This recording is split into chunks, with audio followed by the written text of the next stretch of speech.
Chapter 1, Problem 4, all the parts. And you look at this and you go, oh man, 8 parts. This is one of those homework problems where I need to pack a lunch. It really isn't. You have to be able to read through the accounting babble and say, oh, you're asking me the same thing again and again and again. So let's take a look. Part 1, they say, what is the, if 18,000 units are produced and sold, what are the variable costs produced per unit? And it refers us back to this. And the variable cost per unit, and you can tick them off with me, will be labor or materials, labor, variable manufacturing overhead, variable administrative expense, and what else? We have another one here, commissions. Commissions, because remember, commission you only get if you sell the item. So, what we need to do, if we sell, what is this, 18,000 units?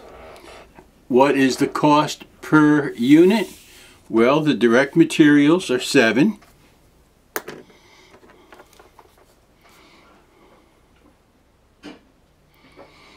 The direct labor is 4.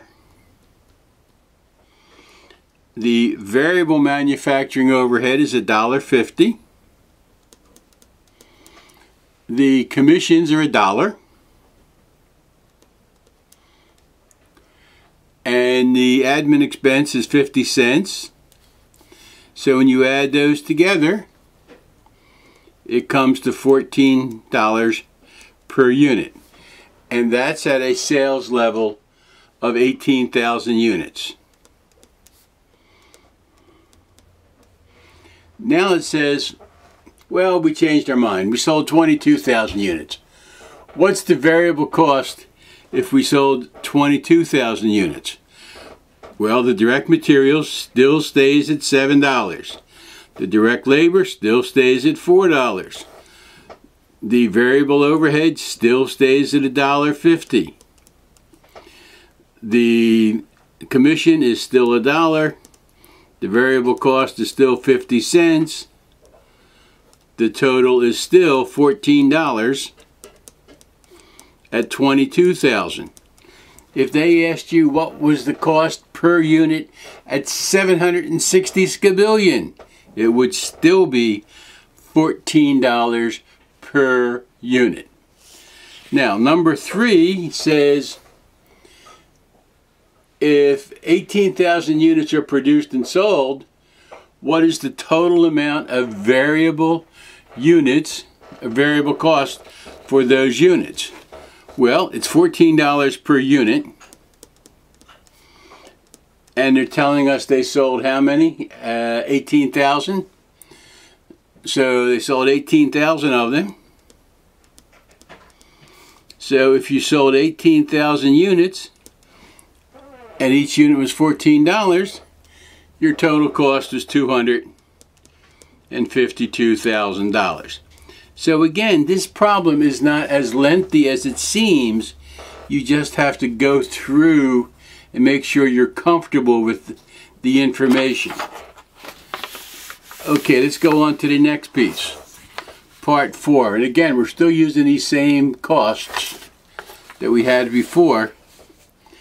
The variable cost per unit sold is still $14 per unit, because that's not going to change. Variable cost per unit is going to stay $14 per unit. Every unit is $14.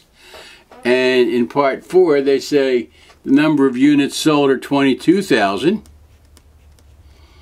But at this point, I'm hoping you realize that that could be 22 million, and you just add a 0 and keep on multiplying, or add 2 zeros actually.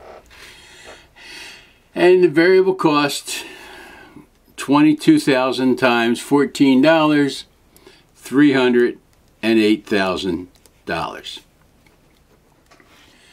Now, part 5, 6, 7, and 8 say what is, let's see, exactly what it says.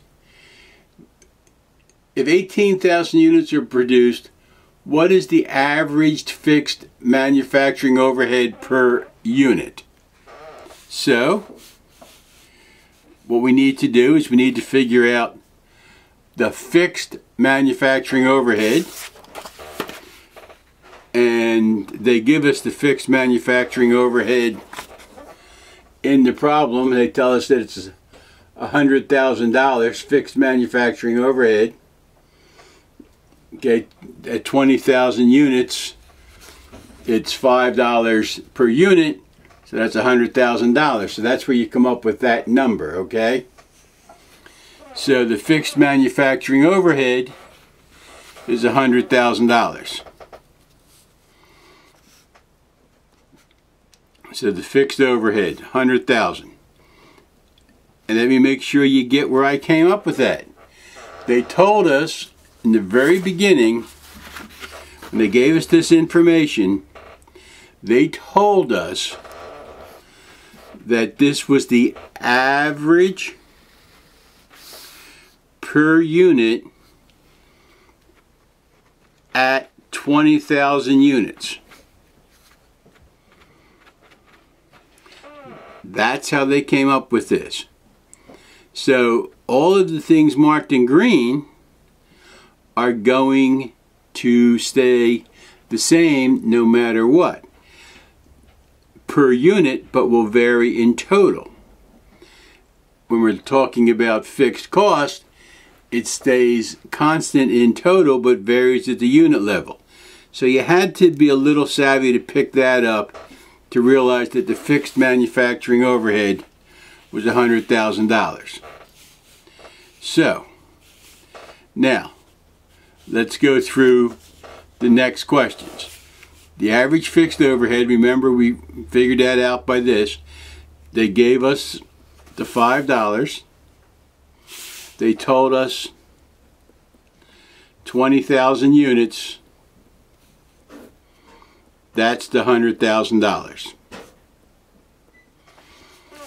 Now, the next piece it asked us is what was the average fixed overhead per unit at various levels. And this is a variation of the coffee cup problem, which was the first problem I asked you to do. The more units you do, the less fixed overhead applies to each unit. The fewer you do, the more applies. So, part 5.